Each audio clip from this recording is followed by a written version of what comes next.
right, man, this is one iconic story today. Daniel and the lion's den.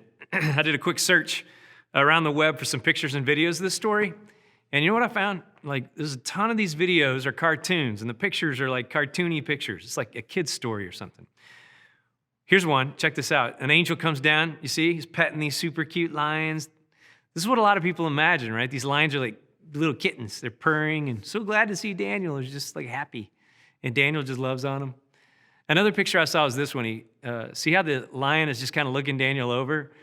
For some reason, he's decided he's going to wait politely until the guards leave before he pounces on Daniel and eats him alive, crushes all his bones.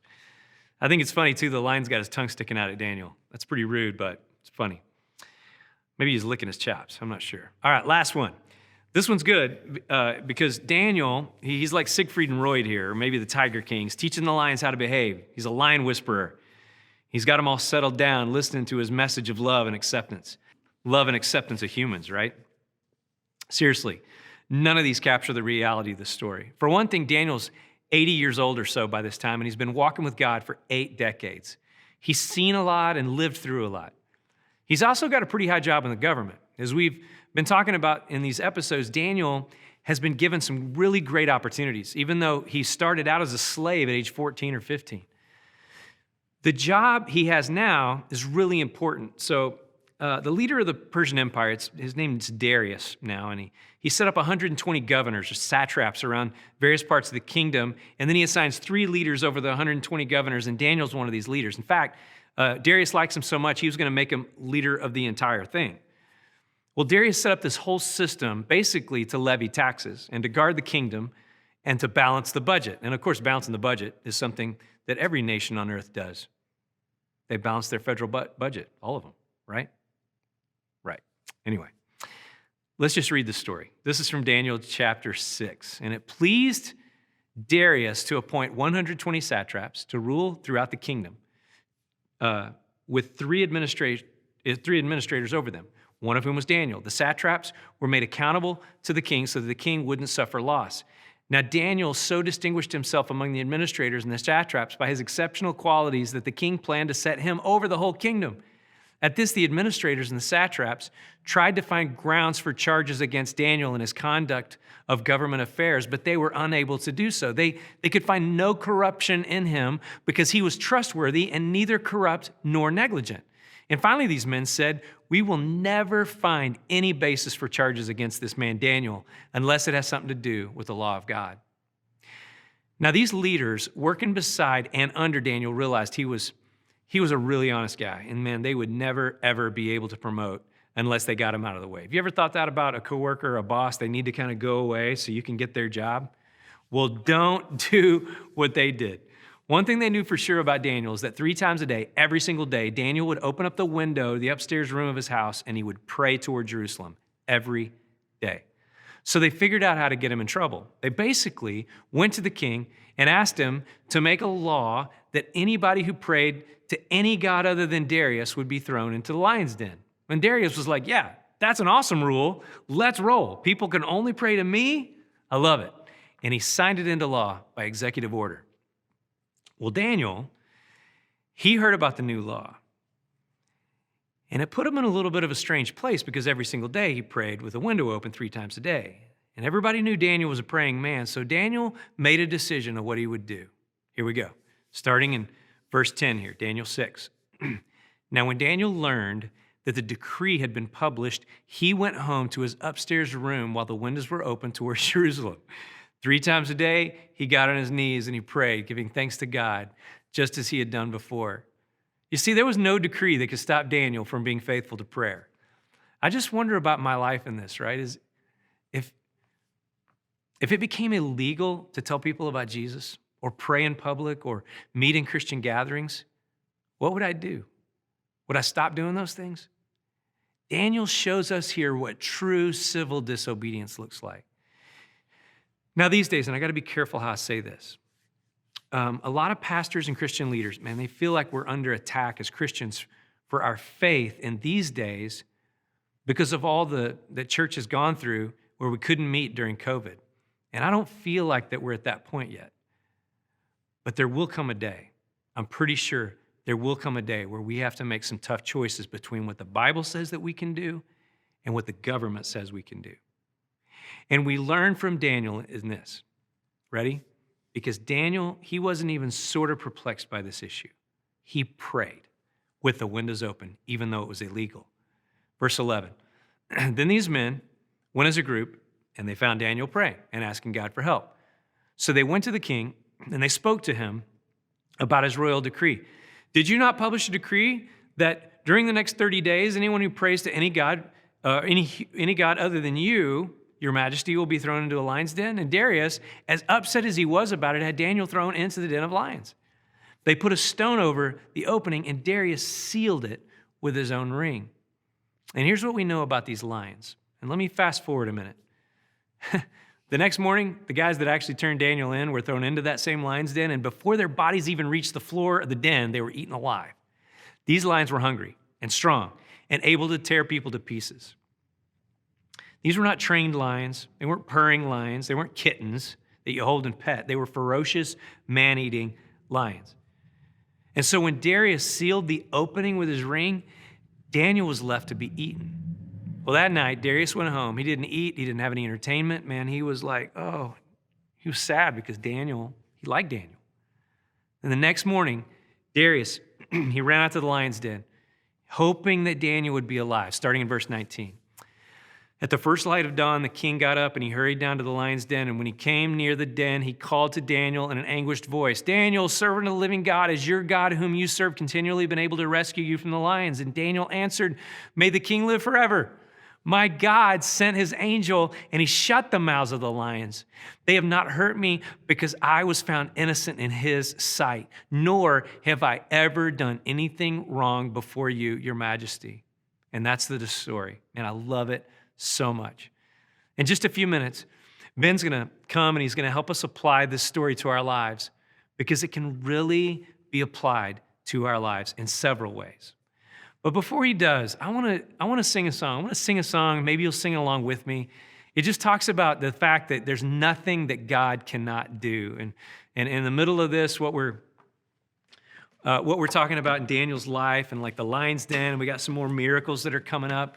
What we're going to see over and over again is that God can just come through no matter how bad the situation is in your life. So sing along with me if you know it, or if you don't, we'll just sing it together anyway.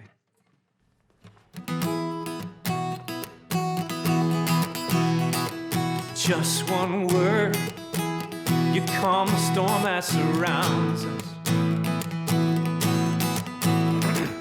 Just one word, the darkness has to retreat.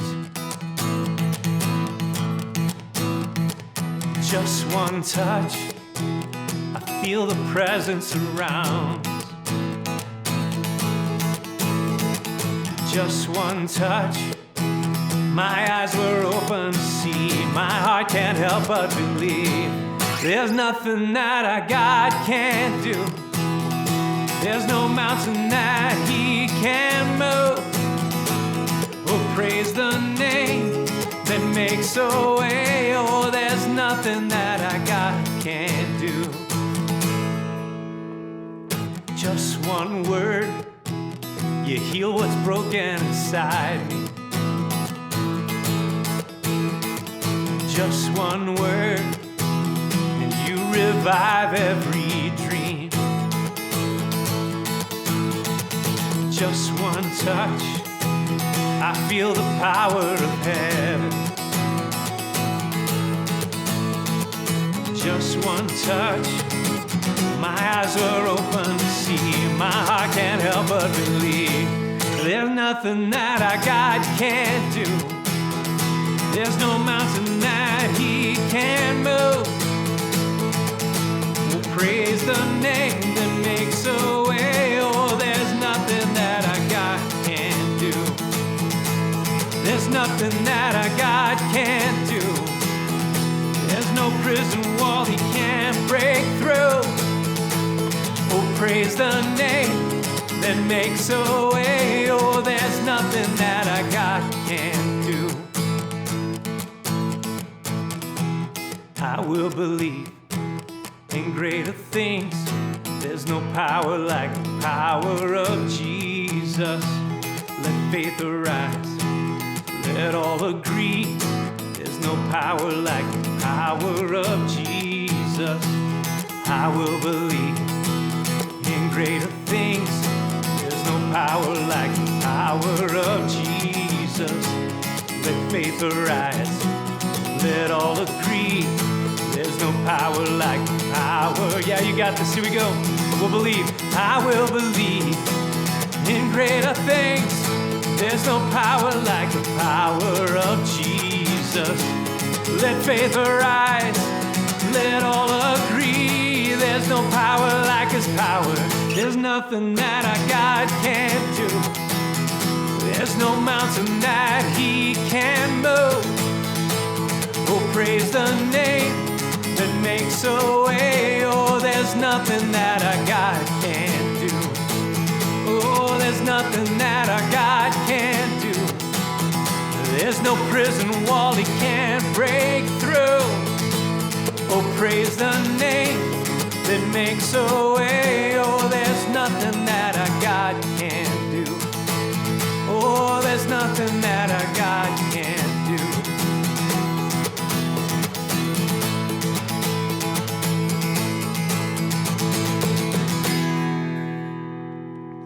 All right, now Ben is going to help us understand that not only are there things that God can't do, but he's going to help us learn from Daniel in this next part. Thanks. Great song, Austin. Thank you so much for doing that, and thank you for sharing the story of Daniel in the lion's den. Today, I want to talk about 3 truths to help you stand strong from that story. If we can learn 3 things from Daniel and how he handled this crazy, weird time, and how we can stand strong in the midst of all this. So the first thing that I want to say today is this, is that when God raises you up, when you are shown favor and God raises you up, you can expect people to tear you down. You may be excited about your faith. Maybe you have a brand new faith in God, and you're excited about it, and you're telling people about it, and they're like, they make fun of you, or they ridicule you, or they say, oh, that's a crutch, or whatever. That may be happening. Or maybe you've been promoted at work, and you've been given a new gig at work, a new job, and then all the people that were your friends that you used to hang out with are now are kind of look at you differently and talk to you different, and they don't treat you the same. Or maybe you get blessed by something, and somebody gives you some money or whatever, and people are jealous. Your ministry grows, whatever. In Australia and the UK, they call this syndrome the tall poppy syndrome. And what that is when poppy trees grow big, when they grow big, they chop them at the bottom. And that's exactly what we're talking about, that somebody starts to chop you at the bottom because you're doing well. Or in the United States, sometimes we call that the crab mentality. You put a bunch of crabs in a bucket. What happens is sometimes when one tries to crawl out, the other crabs grab them and try to hold them back in and keep them in the bucket. If you can't get out, if we can't get out, you're not going to get out. That's the crab mentality. When God raises you up, expect people to tear you down. If you remember the story Austin told in chapter 6, verses 4 through 5, it says this: At this, the administrators and the satraps tried to find grounds for charges against Daniel in his conduct of government affairs, but they were unable to do so. They could find no corruption in him because he was trustworthy and neither corrupt nor negligent. Finally, these men said, we will never find any basis for charges against this man unless it has something to do with the law of his God. Now, you would think Daniel, he's serving God, doing what he's supposed to. You're serving God. You're doing what you're supposed to. Everything should be easy, no problems. That's not the truth, though, because the enemy always opposes. If your friends aren't trying to bring you down, if God is doing something in your life, the enemy is always opposing that. He wants to bring you down. So, serving God, you would feel like there's not any opposition, but there is. Now, so I want you to write this down, because this is something you need to learn, a principle for your life. If you're not ready to face opposition for your obedience to God, you're not ready to be used by God. Let me say that again. If you're not ready to face opposition for your obedience to God, you're not ready to be used by God, because opposition will come when God is using you. So just remember that. So Daniel, how did he have this crazy, audacious faith where he still gets up and he prays 3 times a day and it's just this thing? Because here's the thing. Kneeling to pray, number 2, kneeling to pray is what gives you the strength to stand. And that is good stuff right there. Kneeling down to pray is what gives you the strength to stand. If you look in Daniel 6:10, it says this. Now Daniel learned that the decree had been published. He went home to his upstairs room where the windows open towards Jerusalem. 3 times a day, he got down on his knees and he prayed, giving thanks to God, just as he has done before. So listen, he didn't even think about it. Remember in the first week when we talked about how they made an intentional decision ahead of time? That's exactly what Daniel did here. He intended to pray all along, and he just said, I'm going to continue to do what I've always done. And he goes and he prays 3 times a day. And when you're praying, it gives you stamina. It gives you strength to stand. Now, the first problem that most of the time that happens when there's an opposition that when problems come, the first thing we say is we try to figure everything out. How do we fix this? What do? We do a bunch of different stuff. We try to overcome the problem. And then finally, when we've given up, there's nothing else that we can humanly do. What do? We say, oh, I guess we're going to have to pray about it now. That's not the way it should be. When there's a problem in your life, the first thing you should do is, I get to pray. That's exactly what Daniel did. He hears about the decree. He goes home. He opens up his window and he prays. He doesn't say, oh man, I got to try to do everything I can to overcome this. No, he instantly prays. Instead of doing prayer as a last resort, we get to pray. I want you to think about that. We get to pray. It's done before. It's pre-decided. I go to God every time. There's something about kneeling before God. Okay, it's this posture thing. Okay, when you're kneeling, it's like you're kneeling before a king, and you're getting down in a lower posture, and you're saying, "I need you, God." Matter of fact, I've even had times in my life where I've got on my face and prayed because I wanted to get as low as I could get because there was nothing I could do, and I needed God. That's kneeling is a huge thing. So think about that. So he stood strong before men because he knelt before God. When life gives you more than you can stand, you need to kneel. I want you to watch this story. This is a person that I've met, a missionary that came to our church back when we were in Arizona years ago. And it's a story of her and her husband and how they were kidnapped as missionaries. Watch this story right now. We had signed on with New Tribes Mission to work in the Philippines. We loved our work there. Went to bed, and before dawn the next morning, there was pounding on the door, bang, bang, bang. And even before Martin got to the door, these 3 guys with M16s broke the door down. One of them took Martin right out. One of them came over to the bed, lowered his weapon, and yelled, "Go, go, go." So I grabbed clothes and just fled with everybody else to a waiting speedboat down at the dock.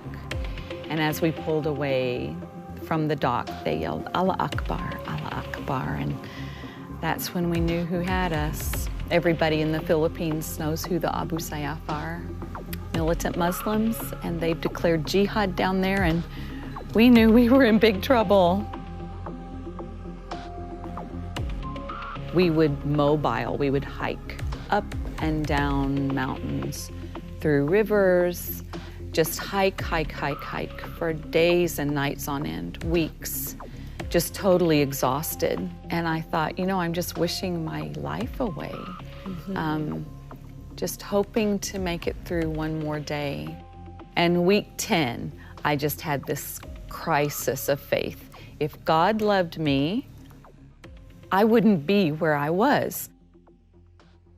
Martin very gently said to me one day, "It's very sad to see you giving up your faith. Seems to me, either you believe it all or you don't believe it at all. You need to decide what you believe." And we started to go through the scriptures. I have loved you with an everlasting love. When you go through the fire, I'll be with you. The promises of God, we just started hanging on to those, and it changed my heart. And as I made some decisions about who God was in my life, my heart started to change. Martin would always tell me, "Gracia, if and when you get out of here, your children are going to need their mother back. They're not going to need their mother without her mind. And they're not going to need a bitter mother. You keep yourself together." That's what he would say to me. There was this gun battle, just, no selective gunfire, I'm sorry to say. There never was. And I was immediately shot in the leg, and Martin just was shot as well and just lay there.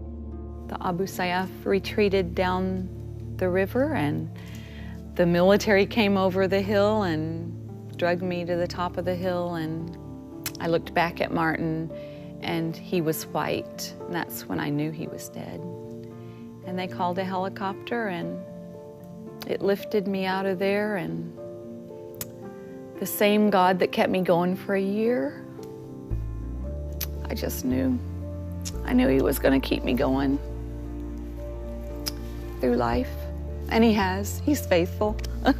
God's faithful. We've all heard it. I've just seen it in a different way.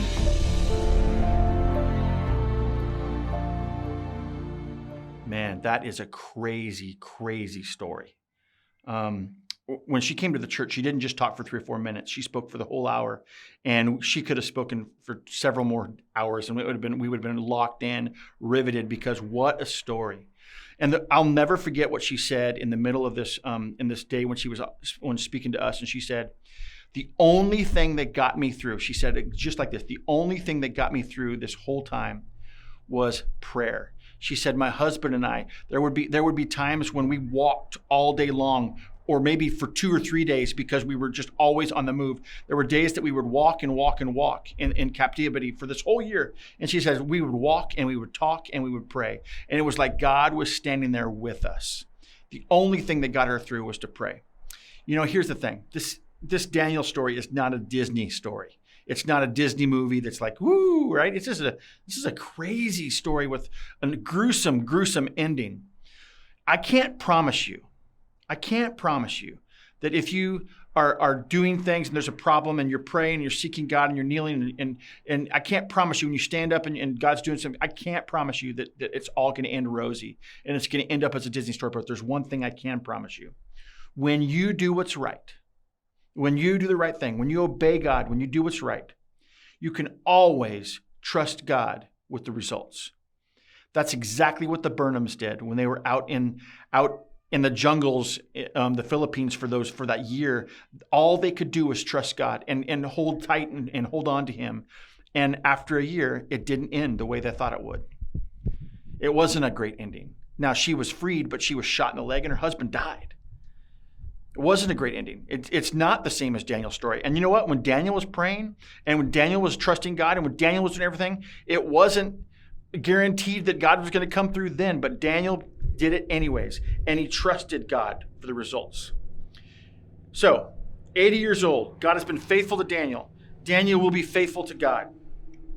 If he saves me, I will trust him. If he doesn't, I will trust him. I want to read you one more scripture, because what happens is the king is devastated. He's irritated. He's devastated. He doesn't know what to do. But he drops Daniel in, and then it shows up the next morning. We don't know what happened in the lion's den, but we know what didn't happen. The God shut the lions' mouths, and the king shows up and he says to Daniel, "Did your God rescue you? Did your God keep you safe?" And here's Daniel's response. "My God sent his angel, and he shut the mouths of the lions. They have not hurt me because I was found innocent in his sight, nor have I done anything wrong before you, your majesty." The king was overjoyed and gave orders to lift Daniel out of the den. And when Daniel was lifted from the den, no wound was found on him because he had trusted in his God. He trusted God to do everything he could. When God raises you, people will tear you down.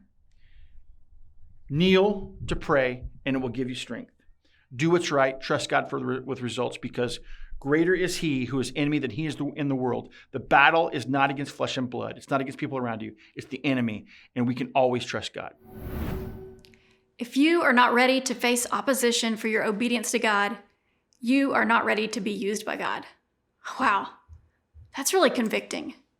Can you imagine the things that Gracia went through?